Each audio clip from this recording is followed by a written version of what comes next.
So regardless of what company you're part of, whether it's going to be Fox, Sony, or Marvel Studios with Disney, there's pretty much one constant, that if you can get Stan Lee to cameo in your movie, you're going to do it, even if he didn't create the character, because he is one of the driving forces and one of the most recognizable faces in comic book history. That goes without saying.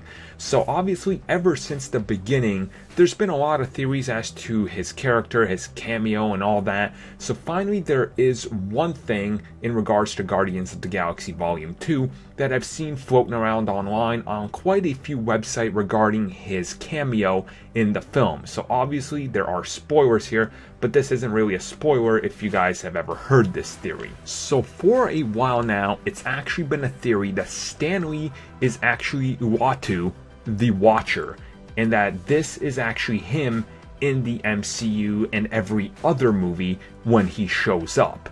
Now obviously the Watcher is meant to watch, but they're saying, you know, here it could be possible that he likes to get a little bit more up and close. And now there are some people out there that got to see the movie in early screenings saying a few particular things about it.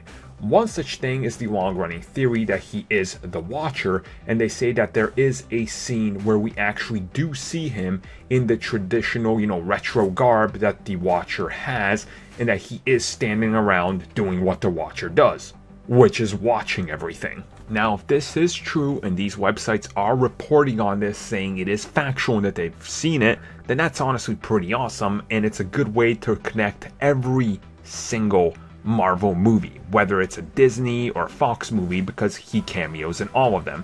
And I honestly think that's very awesome, and it gives a little bit more to the, you know, mystery and the giant fantasy that this is all different multiverses, which is a pretty cool thing. So honestly, if this is true and does end up being true, and all these websites aren't just making this up by themselves and picking up from one another, I think that is possibly one of the best cameos you could ever ask for. So honestly, thumbs up.